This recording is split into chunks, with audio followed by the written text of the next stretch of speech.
अस्सलामुअलैकुम students, hope you all are doing well. Welcome to my channel up to date. आज के इस video में हम डिस्कस करेंगे direct speech to indirect speech का लेक्चर नंबर 2। फर्स्ट लेक्चर में जैसा कि हमने डिस्कस किया था कि direct speech to indirect speech में जाने के लिए चेंजेस कौन कौन सी करना पड़ती हैं, तो आज हम डिस्कस करेंगे कि ये चेंजेस कैसे की जाती हैं। तो सबसे पहला चेंज हमें पता है रिपोर्टिंग वर्ब में होता है। अगर डायरेक्ट स्पीच में रिपोर्टिंग वर्ब से और सेज हैं तो इनमें कोई चेंज नहीं आएगा। इनडायरेक्ट स्पीच में भी ये एज इट इज़ ही लिखे जाएंगे। इसी तरह से अगर रिपोर्टिंग वर्ब सेड है डायरेक्ट स्पीच में तो उसमें भी कोई चेंज नहीं आएगा। इनडायरेक्ट स्पीच में भी वो एज इट इज़ ही लिखा जाएगा। देन हमारे पास अगर डायरेक्ट स्पीच में रिपोर्टिंग वर्ब आ जाता है से टू या फिर सेज टू, तो इनडायरेक्ट स्पीच में से टू चेंज होगा टेल में और सेज टू चेंज होगा टेल्स में। इसी तरह से अगर डायरेक्ट स्पीच में रिपोर्टिंग वर्ब सेड टू होगा तो वो किस में चेंज होगा? इनडायरेक्ट स्पीच में टोल्ड में। सो रिपोर्टिंग वर्ब की सारी चेंजेस हमने देख ली कैसे करनी है। अब हम आ जाते हैं सेकंड चेंज की तरफ। हमें पता है सेकंड चेंज कॉमास का होता है,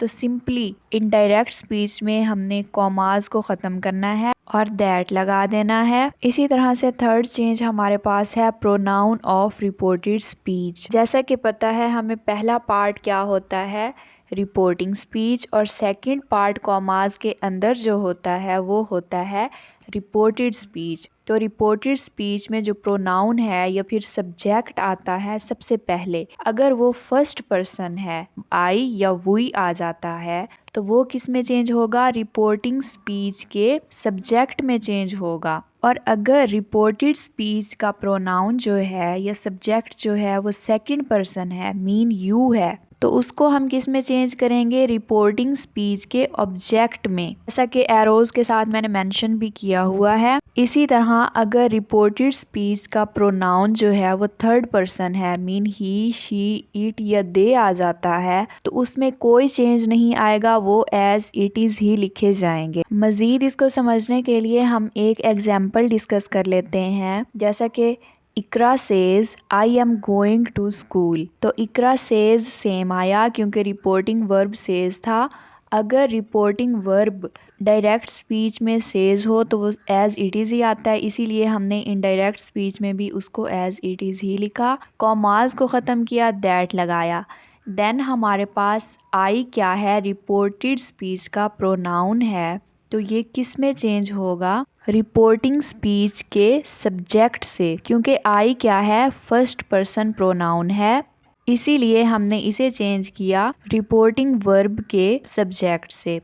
तो जैसा कि रिपोर्टिंग वर्ब का सब्जेक्ट क्या है? इकरा, तो अब हम इनडायरेक्ट स्पीच में इकरा सेज दैट, इकरा बार बार तो नहीं लिख सकते ना, तो इसीलिए हमने इकरा की जगह पे क्या लिखा? शी लिखा। So Iqra says that she is going to school. अगला चेंज जो है वो टेंस का है, तो ये आगे हम देखते हैं तो आपको इस एग्जाम्पल की अच्छे से समझ आ जाएगी। सो अब हम देख लेते हैं फोर्थ चेंज कैसे करना है टेंस ऑफ रिपोर्टेड स्पीच। तो अगर डायरेक्ट स्पीच में प्रेजेंट इनडेफिनिट टेंस है तो वो चेंज होगा पास्ट इंडेफिनिट टेंस में। अगर डायरेक्ट स्पीच में प्रेजेंट कॉन्टिन्यूस टेंस है तो वो पास्ट कॉन्टिन्यूस में चेंज होगा। इसी तरह से अगर डायरेक्ट स्पीच में प्रेजेंट परफेक्ट टेंस है तो वो किस में चेंज होगा? पास्ट परफेक्ट टेंस में। डायरेक्ट स्पीच में अगर प्रेजेंट परफेक्ट कॉन्टिन्यूस टेंस है तो वो चेंज होगा पास्ट परफेक्ट कॉन्टिन्यूस टेंस में। मीन प्रेजेंट के जितने भी टेंसेस हैं वो किस में चेंज हो जाएंगे? पास्ट के टेंसेस में। अब अगर डायरेक्ट स्पीच में पास्ट इंडेफिनिट टेंस है तो वो किस में चेंज होगा? पास्ट परफेक्ट टेंस में। और अगर पास्ट कॉन्टिन्यूस टेंस है डायरेक्ट स्पीच में तो वो किस में चेंज होगा? पास्ट परफेक्ट कॉन्टिन्यूस टेंस में। सो फ्यूचर टेंस अगर आ जाता है डायरेक्ट स्पीच में तो वो कैसे चेंज होगा? अगर फ्यूचर टेंस में आ जाता है विल तो वो किस में चेंज होगा? वुड में।